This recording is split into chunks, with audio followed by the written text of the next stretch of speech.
Bonjour et bienvenue à Électron Libre. On continue à vous divertir. Bonjour tout le monde, bienvenue à notre émission. Ça roule nos affaires, déjà la 9e émission de la 4e saison.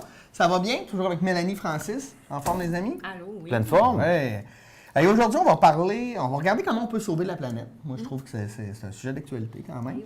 On va parler de communication non verbale et d'entretien de gazon, parce que nous, faire des sujets qui ont des liens, ça n'a jamais été notre force. Voilà. Donc, on va continuer à faire un peu tout ça à la bonne franquette. Mais avant, coup de cœur, coup de masse, on va regarder ce que vous avez aimé, ce que vous avez moins aimé. On va commencer par Francis, tiens. Coup de cœur. Ah ouais? Coup de cœur aux petites communautés. J'en ai pas parlé à la fin de l'été, fait que je reviens sur mon été passé. Saint-Gédéon, quel beau coin, ton coin de pays, oui, ben c'est magnifique. Tu allais voir la micro, puis tout ce qui se passe autour, la restauration, l'implication de la petite communauté dans des activités comme le Festival des bières, etc. Et finalement, Saint-Prime, qui ont fait une ligue de deck hockey, mais que la municipalité a investi sur des infrastructures sportives qui ont attiré des gens de partout en région. Donc, ça peut se faire dans les petites places. Donc, pourquoi ne pas se prendre en main dans les plus grandes avec des initiatives comme ça? Bravo, bravo, bravo. Mélanie? Moi aussi, c'est un coup de cœur qui date de cet été, que j'avais pas eu le temps de dire. Ouais. Donc, j'aurais donné un coup de cœur particulièrement personnel, mais aussi pour tout ce que ça a engendré au Vox Populi, de nous avoir hébergé, moi puis Jacob, de nous avoir fait confiance pour la production d'un théâtre, le premier théâtre au Vox Populi. Ouais. Donc, ça a été vraiment génial. Les gens ont adoré. Un théâtre underground, c'est le fun. Ils nous ont fait confiance, on leur a fait confiance, puis ça a été merveilleux. Donc, merci au Vox Populi pour cet accueil-là, chaleureux et underground. Et moi aussi, je vais te donner un coup de cœur, vraiment. Puis j'étais un peu dans la même lignée, là, quelque chose qui est arrivé cet été, puis ça a passé un peu inaperçu, mais pas tant. Mais de la ville de Desbiens, qui a accueilli le championnat du monde De de pétanque. pétanque. Mais là, quand ils gagnent le championnat du monde, là, ils sont contre, mettons, un pays. Là, tu sais, c'est comme je ne sais plus qui là, qui voulait, le Togo voulait absolument l'avoir. Puis là, finalement, c'était à Desbiens que ça s'est passé. Je trouve ça hot qu'on puisse organiser des petites affaires, des grosses affaires, mais dans des petites communautés qui se prennent en main et qui travaillent fort. Bravo. Exactement. Desbiens. Et là-dessus, on va commencer avec la communication non verbale. C'est moi. Oui, on va commencer par une communication non verbale. On connaît... Ah, regardez, je vous regarde. Là. Oui, tu nous regardes. Tu te poses une question. Oui, je me Clairement, pose tu me une l'as pas question. dit. Non. Je le comprends. Francis, tu acquiesces. Oui. Moi aussi, Oui. je me pose des questions. Oui, Ouais. oui. Regarde, la tête. La communication non verbale, c'est universel chez l'être humain, différente dans les cultures, par contre, Oui. parce que ça veut pas, on n'est pas influencé par les mêmes contextes, par les mêmes histoires. Donc, je vais vous parler un peu de communication non verbale. Je vais vous donner des trucs. Ah, c'est bon. Pour, bon, on aime regarde, ça. tu as vu, petit sourcil, tu étais suspicieux, tu dis, bon, OK, t'es Ah oui, pas tous sûr. tes trucs, la dernière fois, tu m'as dit comment il fallait que je prenne Je soin de trouve ma peau. vraiment que tu as une belle barbe. Je trouve vraiment que tu as une belle barbe, là, sans ça. T'en prends soin que tu le dis pas. Donc, le corps fait passer des messages aussi efficaces que les mots qu'on prononce. Hein? Ça, on le sait. De plus, les interlocuteurs réagissent inconsciemment. Il y a la synergologie aussi qu'on entend parler des fois. Ils vont regarder les meurtriers, comment ils agissent pour savoir comprendre des choses. Les politiciens sont inspectés à la loupe. Donc, tout le monde sait un peu c'est quoi. Donc, je vais vous parler un peu de des petits trucs plus universels, plus cocasses un peu. On n'entrera pas dans la profondeur de la synergologie. On n'a pas le temps. Donc, les menteurs. Les menteurs. Ouais. Il va avoir tendance à dissimuler son visage. Quand il va parler... Dans un masque? Oui, il peut. Lui, il est moins subtil. Ouais. Ça, on appelle ça peut-être du théâtre. Mais bon, en tout cas, bref, il va avoir tendance à vouloir dissimuler son visage. Il va parler, puis il va fuir le regard aussi beaucoup. Souvent, vous remarquerez des petits indices comme les narines vont frémir un peu. Il y a du stress qui ressort par là. Ouais. Des fois, c'est bien subtil. Ouais, La petite narine qui frémit. OK. Il va cligner beaucoup plus rapidement des yeux. Il va souvent regarder vers la droite pour aller dans son imaginaire, pour trouver une réponse à ses menteries. Il va aller, oui, pour vrai. Puis ça, c'est vraiment assez connu au niveau de la justice dans les tribunaux, parce que souvent, ils font venir des synergologues. Donc, quand il regarde vers la droite, souvent, en parlant et en fuyant le regard, il va chercher une idée, une bonne idée pour que ça se tienne. OK. Son épaule droite aussi va bouger, mais sa tête va rester fixe. Donc, il est très, très crispé aussi, souvent, quand il va parler. Il peut aussi se gratter la narine gauche, hein, à cause de son... c'est tannant quand ça ouais, quand trépigne, tout ça... ça, là. Donc, son corps va être plus rigide. Il va avoir généralement les bras croisés, hein, la fermeture à l'autre, parce qu'il ne veut pas se laisser fouiller l'intérieur et qu'on comprenne tout ça. La personne honnête, au contraire, hein, regarde, tu veux? La personne honnête, au contraire, ça va être une personne qui va s'exprimer avec franchise. Elle va se pencher vers la personne. Elle va aller vers lui parce qu'elle a confiance en ce qu'elle dit, elle a confiance en la personne. Elle peut avoir un sourire chaleureux, les bras ouverts vers l'autre. Donc ça, on sait que la personne est honnête. Comme moi, présentement, je le fais, je ne m'en rends même pas compte. Je suis honnête avec vous, j'y vais en toute franchise dans tout ça. La gêne. Ça, la gêne, c'est un peu plus universel. Souvent, c'est incontrôlable beaucoup aussi. Quand le gêné, quand il est mal à l'aise devant vous, il tend beaucoup à...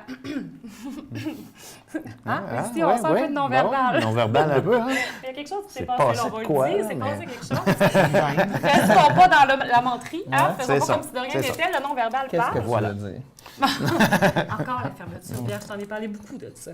Donc, souvent, le gêné va souvent se racler la gorge parce qu'il va avoir de la misère à prendre son air. Souvent, le souffle est un peu coupé. Son rire, il est nerveux, saccadé. Souvent, il va avoir des petits tics nerveux comme ça pour laisser passer le temps ou attirer le regard ailleurs que sur lui. La personne à l'aise, par contre, on la connaît. Hein? On a besoin d'élaborer là-dessus.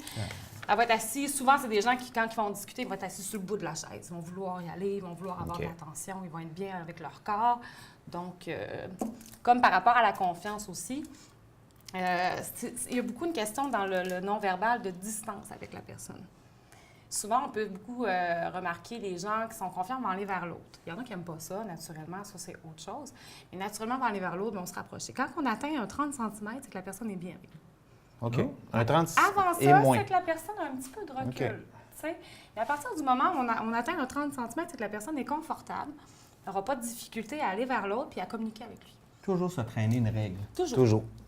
Je ne sais pas si on voit ici le jugement. Oui, c'est ça. Donc, l'ennui. Hey, ça, c'est important de savoir. Tu sais, quand on ennuie quelqu'un, qu'on s'en rend... Il y en a qui ne sont pas à l'écoute de l'autre. Hein? Il y en a que l'émotivité, ils appellent ça l'intelligence Mais émotive. c'est assez facile l'ennui. Moi, j'enseigne là, dans mes classes, je peux te garantir que je suis assez capable de me dire. Tu es capable qui de le j'en voir, ai, hein? là. Ouais. Mais moi, je connais quelqu'un, pour ne pas nommer de nom, et j'en nommerai pas, qui n'a pas d'intelligence émotive. C'est une bonne personne, une belle personne, mais elle ne comprend pas le non-verbal des gens. Elle ne le voit pas, elle ne le remarque pas. Donc, des fois, il prend de la place d'une manière, on essaie de lui faire comprendre sans trop lui dire, elle ne comprend pas. Donc, soyez à l'écoute du non-verbal. Donc, un peu l'ennui, c'est un peu comme la gêne. Je vais passer à un autre peut-être. L'agressivité. Pas besoin d'un couteau pour être agressif. Hein? Souvent, la personne a un regard, les sourcils froncés comme ça. Les pupilles sont très contractées. Très, très, très contractées. Les bras sont très droits. Tu sais, il y a quelque chose dans les épaules aussi. S'il y a un objet à proximité sur une table, par exemple, elle va peut-être le saisir, tu sais, pour jouer avec, pour... Tu sais, c'est ça. Comme là, on sent ici une fermeture et une agressivité. La part de Pierre. Et elle va envahir lentement l'espace de l'autre, comme un peu comme Pierre. Là. Ouais, Pierre le c'est fait ça. très bien. J'aime ça avoir un comédien comme ça. La séduction. Oh, J'ai encore du temps? oh oui. OK. Donc, la séduction. On parle ici de 7 personnes se placent aux 3/4 par rapport à vous. Ça, je ne sais pas ce qu'ils veulent dire par aux 3/4. Mais au 3/4, c'est probablement que non, mais c'est comme ça. Ouais, là, je suis au genre de même. 3/4. Ah, OK, l'ouverture. Ouais, OK, non, va. c'est Ah, ça, bon. c'est ça. Là, je Donc, suis- si je suis comme ça, mais si je tenterais de te séduire, Pierre, C'est ça.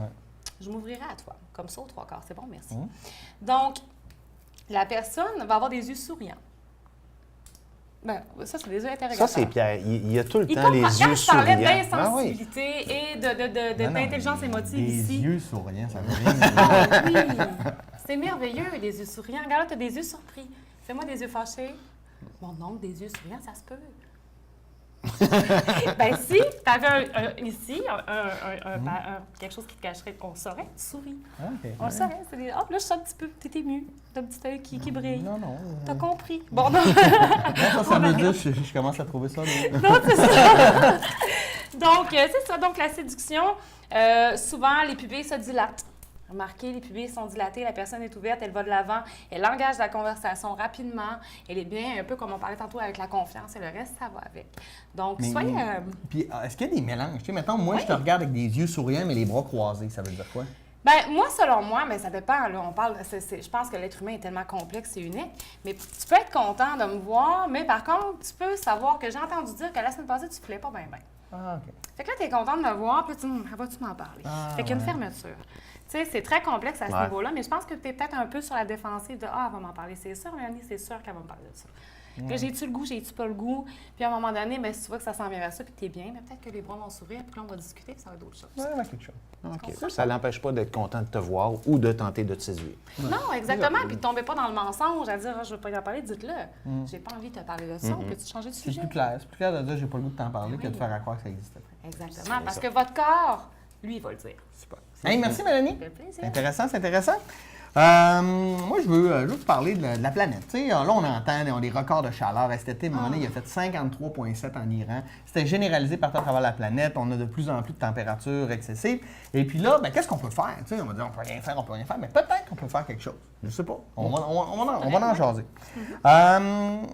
Il faut, premièrement, comprendre, parce qu'il y en a qui disent ouais, mais là, il fait chaud, c'est de même. Là, il fait frais, c'est de même. Mais non. On a une responsabilité. C'est nos comportements, en fait, qui changent les choses. Premièrement, nous, au niveau de notre croissance dans les pays développés, on a un système économique qui veut qu'on consomme toujours plus davantage. Et puis, au contraire, il faudrait consommer moins parce qu'on jette énormément d'affaires à la place de les réparer. Parce que souvent, en fait, c'est bien plus simple et moins cher d'en acheter un neuf que de le faire réparer. Mais ça crée des déchets. Et puis, ça, ben, c'est une problématique.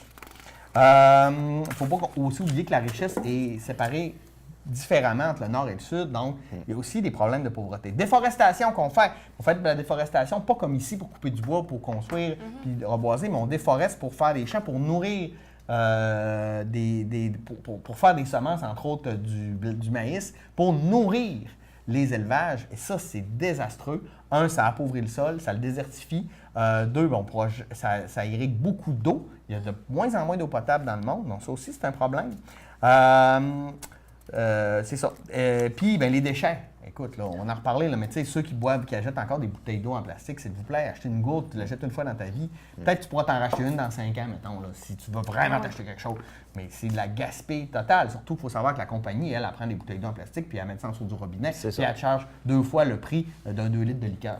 Tu sais, je veux dire, ça n'a complètement aucun bon sens. Puis on le voit, là, il y a 7 continents de plastique dans le monde. Ça va être une problématique. Il y a rendu des morceaux de plastique partout. On va perdre nos écosystèmes. Il y a une problématique. C'est ça, c'est clair? Oui. Maintenant, quels sont les modèles qu'on peut faire? Bien, il y a des modèles différents. Entre autres, on entend souvent parler du développement durable. C'est quoi le développement durable? Hein? C'est une grande question. Non, mais c'est une grande question. OK? C'est un concept qui est né dans les années 80. Et puis, il y a 3 aspects dans le développement durable. Il y a le développement économique. On ne veut pas arrêter l'économie, là, on veut continuer à se développer, mais on veut un développement économique qui est durable. Donc, consommer moins de ressources, limiter la consommation des ressources, réutiliser, recycler, et puis aider à créer des nouvelles économies. Ça, c'est important pour que les générations futures puissent en profiter. C'est ça aussi l'idée. On a le développement social qui doit être aussi durable, parce qu'on veut que nous, en communauté, on vive bien, on vive heureux, mais on doit aussi respecter qui on est, entre les hommes et les femmes, entre les communautés, les pauvres, les riches, mais aussi pour nos enfants, qu'est-ce qu'on va laisser aux générations qui vont venir. Et tu as le développement écologique, si vous voulez, ou de l'environnement, donc protéger l'environnement. Là où, par exemple, ici, dans la gestion économique de notre forêt, c'était peut-être pas très cool dans les années 50, mais aujourd'hui, on reboise, on fait des trucs hallucinants, et puis c'est une ressource qui est continuellement renouvelable. L'hydroélectricité, c'est une belle production d'électricité aussi avec ressources renouvelables. C'est sûr que ça détruit, ça inonde, il faut faire, mais en même temps, pour les générations futures, c'est vraiment utile. Donc, réussir à mettre ces 3 éléments-là ensemble pour arriver à quelque chose de vivable, de viable et d'équitable. Donc, faire du réel développement durable. Peux-tu faire une parenthèse? Bien, tout le temps. Au pire, on va la couper au montage. Oui, c'est ça. Au pire, on coupe au montage. Vous savez exactement où couper, là. V'là 25 ans, quand on arrivait au cégep, je me rappelle, on est arrivé en même temps, on entendait dans nos cours parler de CFC, de réchauffement de la planète. On commençait à parler de développement durable, de choses à long terme. Après 25 ans, ça fait 25 ans, est-ce qu'on a vu les résultats de cette conscientisation-là qu'on a eue v'là 25 ans? Bien, dans certains pays, oui, mais dans d'autres endroits, non. Ça va beaucoup avec le modèle économique. Ouais. Tu sais, il y a des gens, ceux qui contrôlent l'économie, des fois, il y en a qui, on ne se mentira pas, qui n'en ont rien à foutre. Autre chose, dans les pays sous-développés, quand là, ta problématique, c'est te nourrir, là, peux-tu dire que l'environnement, c'est loin en Simonac dans tes priorités? C'est normal. Fait que c'est certain que c'est plus difficile. Mais la sensibilisation, elle fonctionne. Aujourd'hui, marche ici dans des sentiers en forêt, il n'y aura pas de déchets. Et moi, j'ai fait de la randonnée, mettons, dans les Carpates en Ukraine. C'était plein de déchets. Puis quand tu en parlais aux gens, ils ne comprenaient pas pourquoi on leur parlait de ça, parce qu'ils n'ont jamais été sensibilisés. Fait que dans l'éducation, puis je vais y revenir, c'est une des affaires les plus importantes. En fait, pour sauver la planète, c'est d'éduquer nos enfants et de sensibiliser et nos enfants et nos proches, sans faire la morale. Mais moi, je prends plutôt d'agir, faire des actions pour montrer que ça fonctionne. Moi, j'ai commencé à composter. Je suis allé voir, composter.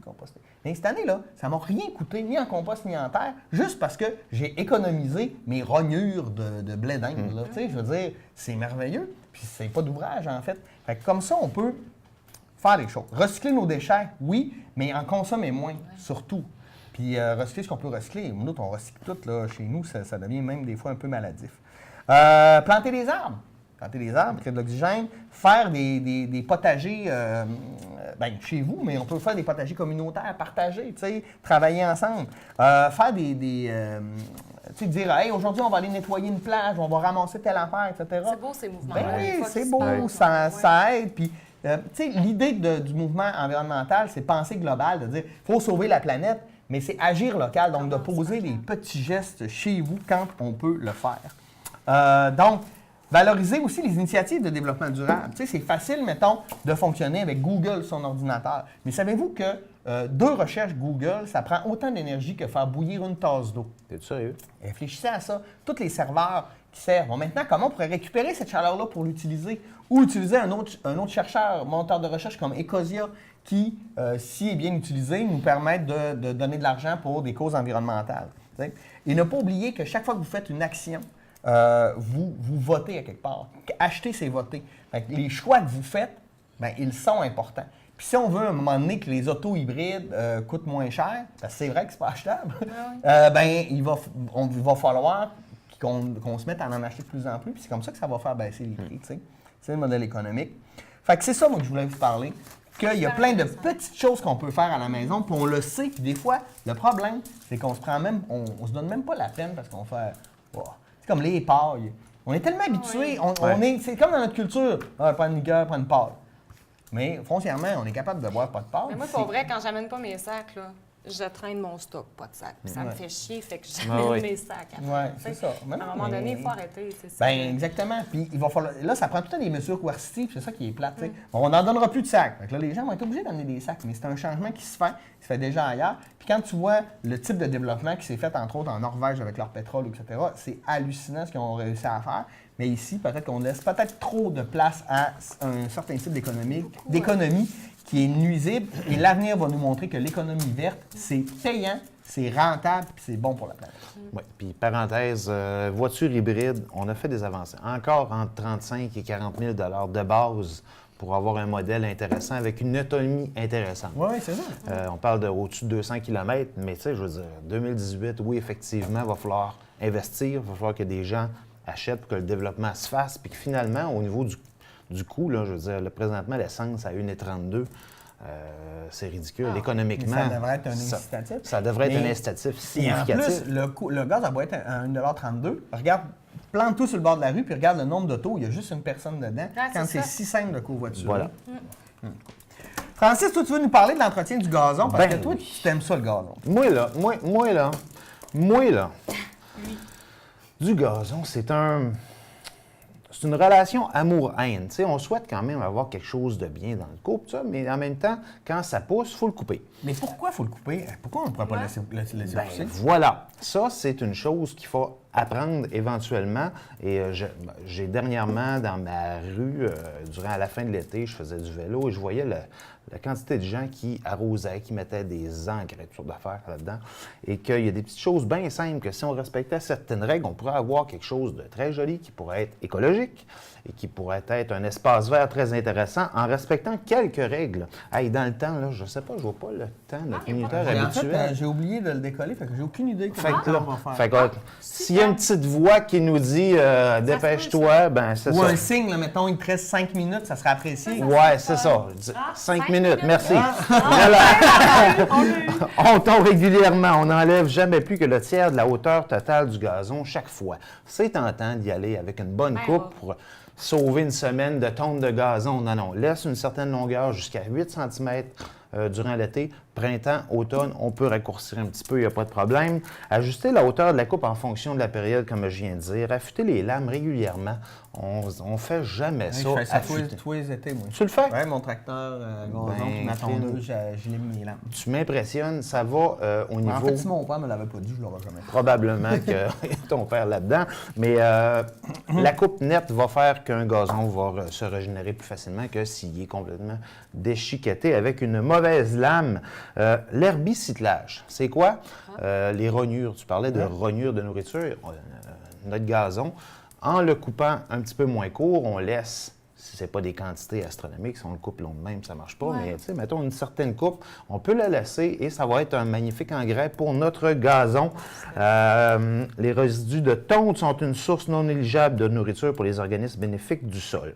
Évitez de tondre lorsque les brins d'herbe sont humides ou mouillés. Donc, voilà, on sait que ça fait beaucoup moins bien et ça va être beaucoup moins efficace. Évitez de tondre lorsque... Le sol est humide pour compacter le sol, donc on parle beaucoup d'air. Tu sais, quand un organisme, ça a besoin de quoi pour vivre? De nourriture et d'air. Fait que c'est pour ça qu'entre autres, on peut, au début de la saison, avec une machine, simplement faire des trous dans le gazon. Ça permet une meilleure aération. Ensuite, arroser tôt le matin ou en soirée, admettons que vous voulez vraiment faire un petit arrosage, mais quelque chose qui est uniforme et de courte durée. Moi, quand je passe puis que je vois pendant une demi-journée complète que l'arrosoir est là, c'est un non-sens. Puis il ne faut jamais oublier que le gazon, admettons que tu as une période d'une semaine et demie sans pluie, il ne meurt pas. Il a beau être jaune, il a beau être tout rabougri et sec, il n'est pas mort, il est simplement en dormance. Il file pas. Il file pas, c'est ça. Imaginez-vous avoir soif, ben il file pas. Fait que c'est pas plus grave que ça, sinon tassez complètement l'arrosage si possible. Minuterie électronique si vous le faites en période de chaleur intense. Donc, il reviendra aussitôt que le temps sera pluvieux. Pour une pelouse éco-responsable, on favorisera des engrais naturels. Et là, dans la nature, il y a tout ce qu'il faut, avec du caca, avec du compost, avec, allez chez un grossiste, finalement, vous allez avoir des produits qui sont 100% naturels, qui ne sont pas chimiques et qui vont faire la job. Ça, au Canada et au Québec, on a quand même une réglementation assez sévère de ce côté-là qu'il n'y a pas chez nos voisins du Sud. Tu peux encore aux États-Unis acheter des engrais hyper chimiques, mais nous autres... Oui, de l'eau de Javel, semble-t-il qu'ils adorent ça. Et de notre côté, on a quand même des réglementations assez sévères. Farine d'os, farine de sang, je ne sais pas c'est quoi. Je sais pas. Farine de plume, algues marines, fumier, etc. Depuis quelques années, un engrais naturel à base de gluten, de maïs est disponible sur le marché, en plus de fournir de l'azote, parce que quand on a admettons, du 12,04, du 10, bon, des fois, il y a 3 chiffres indiqués dessus, là. On utilise un engrais dont le premier chiffre est plus élevé que les deux autres, comme, mettons, 12,04, tandis qu'en fin d'été, automne, l'engrais utilisé contient plus de potassium, comme 4,012. Donc, le premier chiffre plus élevé à une période de l'année, vers la fin de la saison. Le troisième chiffre, un petit peu plus élevé. Je l'ai appris là, honnêtement. Je voyais les chiffres sur les sacs. J'ai jamais compris c'était quoi. En gros, finalement, avec des habitudes qui sont responsables, qu'on va favoriser, si tu t'en veux un gazon vert, il y a des moyens de le faire.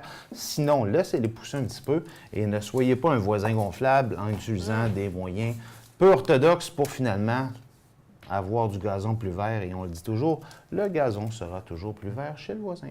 Oui, bravo, bravo!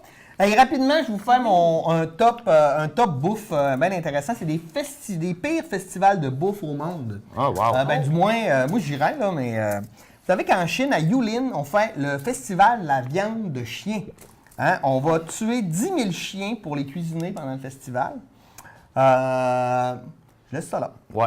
Tu sais, pour tous ceux qui aiment les photos de chiens cute, au Montana, à Clinton, on fait le festival de la testicule. Ah ouais? Mais à manger, là. On la fait bouillir, On s'en doutait que c'était à rôtir, manger. frites, etc. Vraiment, sinon, il n'y a pas de parade. Là, de Non. testicules, fait que c'est ça. Parade de la gosse. À Barnesville, au Minnesota, on fait le jour de la patate. Et là, on fait le jour de la patate, le jour de la patate. On mange la patate, etc. Mais ils font des activités hallucinantes, comme de la sculpture dans la patate et d'immenses combats de lutte dans la purée de pommes de terre. Ah, Oh, je génial. peux faire ça! À Hawaï, on fait le Waikiki Spam Jam. C'est le festival du PAM, là, tu sais, Le PAM, là? Le PAM, là, en Cannes, Ouais. là, ben, c'est ça. Ils font un festival pour manger ça. Urk. Ouais, oui, c'est ça. Ben, Ok. chacun ses goûts. Ouais. Le Bugfest de Riley en Caroline du Nord, où on va manger des insectes hein, dans des pâtes, en quiche. Il y a plein d'autres affaires pour manger des insectes là, de manière ça, je suis bien pas down. trippante. T'es pas là-dedans? Non. Attends, j'en ai des pires que ça. En Inde, hein, on fait... les rats sont sacrés, en fait. Fait qu'on ne les mange pas. Sauf au Karnimata, où là, on va lâcher 20 000 rats dans un temple jonché de sucreries, de trucs à bouffer. Et là, ils vont se gaver et mourir là. Et après ça, on va manger les rats sucrés. Ben, parce qu'ils ont mangé des bonbons. C'est ça, c'est beau la vie. Et mon préféré, en Virginie, il y a le Roadkill Cook-Off. En Virginie, c'est merveilleux. On mange des animaux qui ont été tués sur le bord de la route. Donc, on mange du raton laveur, des écureuils, des marmottes, la totale. Écoute, c'est... Succulent. Non, mais en même temps, c'est de la récupération. Ben, on en parlait de récupération. Et je vais vous parler aussi de types de chocolat, parce qu'il y a des festivals de chocolat bien particuliers. Entre autres, en Corée du Sud, on fait le festival du chocolat au fromage. En Autriche, on fait le festival du chocolat aux cacahuètes et au ketchup. Au ketchup? Oui, aux États-Unis, le festival du chocolat au bacon. En Belgique, le festival du chocolat au whisky et au tabac. Aux Émirats arabes unis, le festival du chocolat de lait de chameau. Au Japon, le festival de chocolat à la pizza.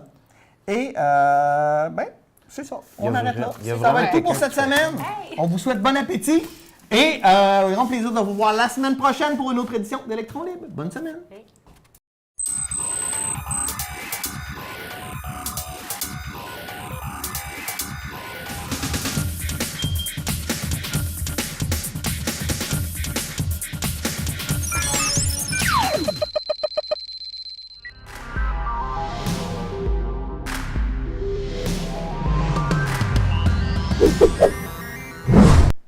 Tout est arrivé parce que je parle français. Si j'avais pas appris le français, j'aurais pas eu un travail en français. J'aurais pas rencontré l'homme de ma vie, Yvon Deschamps. J'aurais pas fait des tournées partout au Québec. J'aurais pas eu 3 belles filles qui parlent français aussi. Alors non seulement j'ai appris le français, mais j'ai appris la culture des Québécois. J'ai rien d'intéressant à dire. Ils vont penser que je suis stupide. Quoi qu'ils pensent sûrement déjà. Ils vont rire de ce que je vais commander, de la façon que je suis habillé. Ils vont me juger. Dans le fond, je suis mieux de rester chez nous.